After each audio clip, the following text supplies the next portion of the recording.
Naririnig niyo na ba kung sino yung, ilalagay natin? Oh, eto. Ayan, ano po.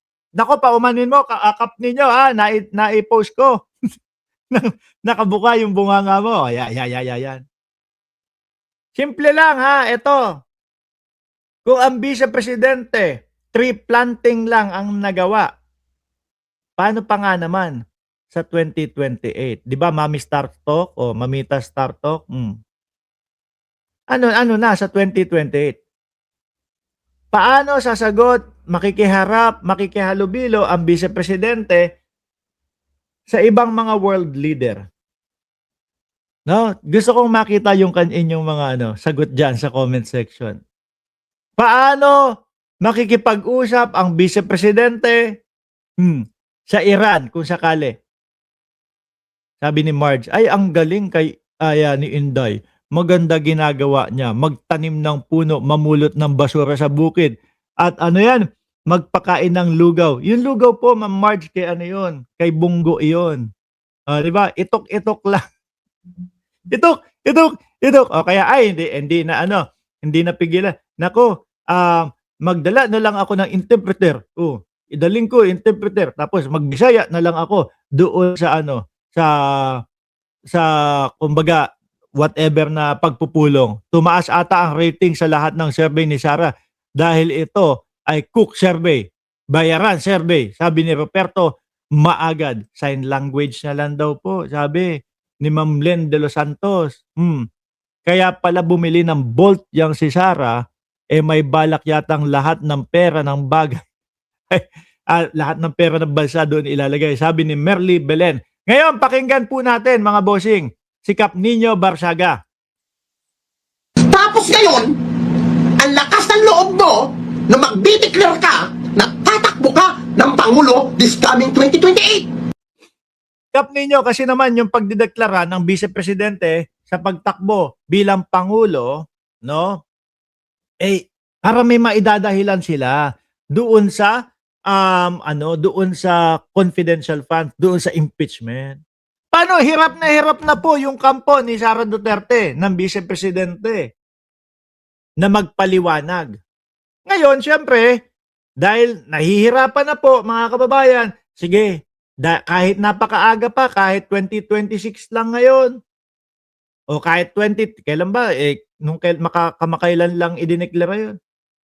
Ideklara na natin para ang sasabihin natin sa mamamayang Pilipino, ay nako, kaya po nila kami pinapa-impeach, kaya po nila kami isinusulong. O yung impeachment, kaya gusto nila ma-impeach ako kasi nagdeklara po ako ng pagtakbo sa 2028. Para yun yung sasabihin nila. No? Ang walang kamatayang pinupolitika.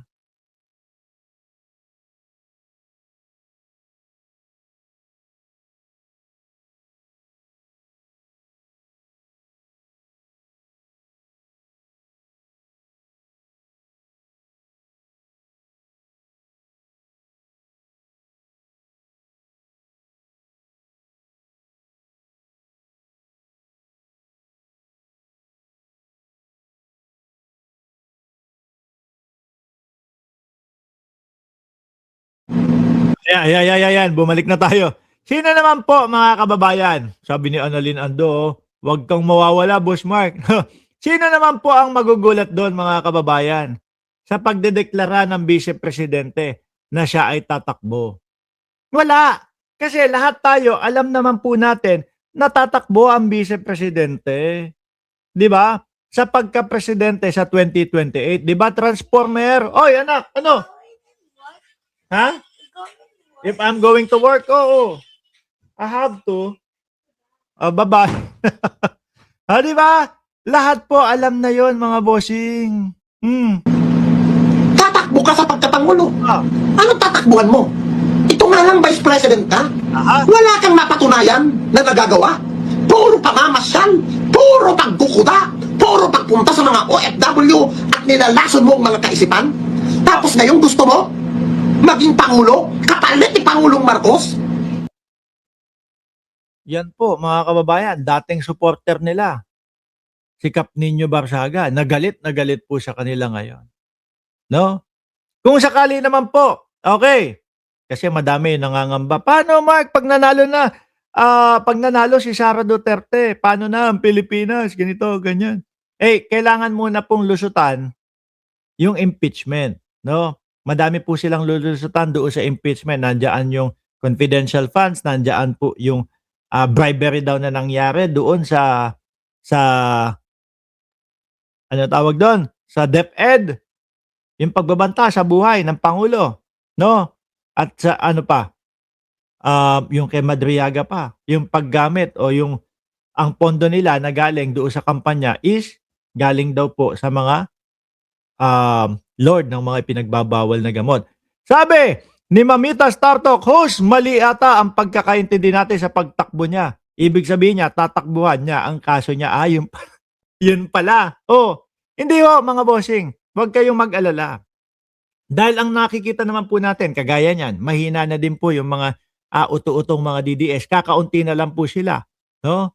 Tingin ko dyan, baka 1,000,000 na lang ho yan. Biruin mo, tingnan mo yung kanilang pa-birthday kay dating Pangulong Duterte, wala nang dumalo. Iilan lang ho, 3,000,000. Yan naman pong papirma nila, 300,000. Ang kinatatakutan nila ngayon, yung pula at pink. Dahil patuloy po na nagsasanib puwersa yung pula at pink. At mukhang nakikita ko, pati po dito sa comment section, halo-halo po tayo no?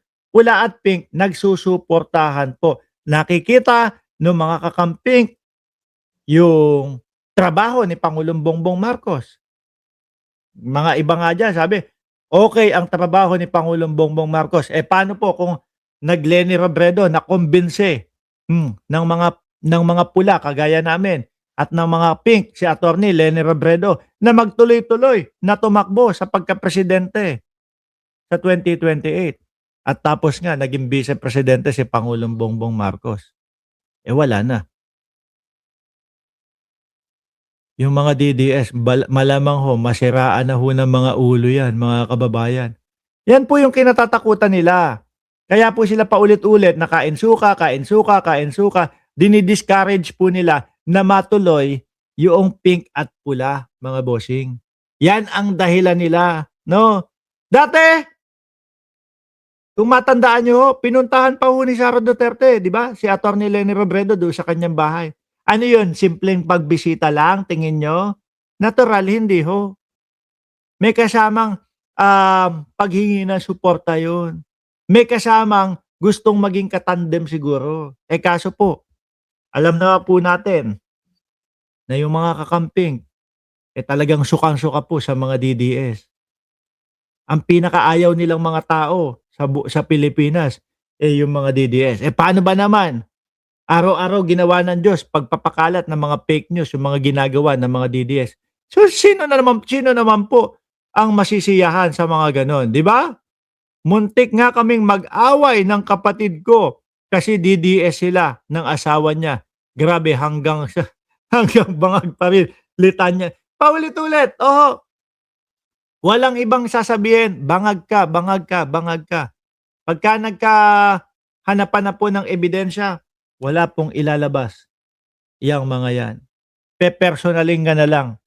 No? Ganun lang po yung mga sasabihin yan. Wala pong ipapakitang mga ebidensya. Kasi mismo po doon sa mga iniidolo nila, mismo po doon sa mga leader nila o mga ipinagtatanggol nila, wala tayong marinig na mga depensa. Wala tayong mga makitang mga ebidensya na ang paulit-ulit at patuloy at lagi nila ipinapakitang ebidensya ay ano po, yung mga maleta, na picture lang ng maleta. Siguro kapag nag-vlog tayo mamaya, no? Biyernes Santo bukas ilatag ko lahat ng maleta dyan. Tapos kunyari sabihin ko, eto, maniniwala ba kayo? Eto, dinala to kay Sara Duterte. Di ba? Kasi sila ganun, mga bossing.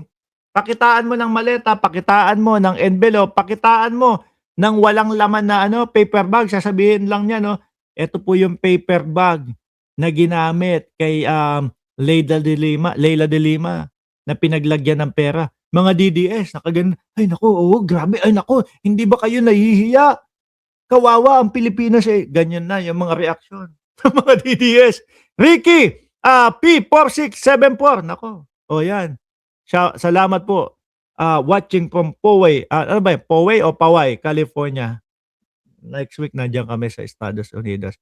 Anyway, mga boss chief amo sir, wag niyo pong kalimutan na mag-iwan ng like, paki-subscribe na din po and paki-share para po kapag tayo naka-live, kayo ay laging ino-notify ni YouTube. Maraming salamat and God bless po.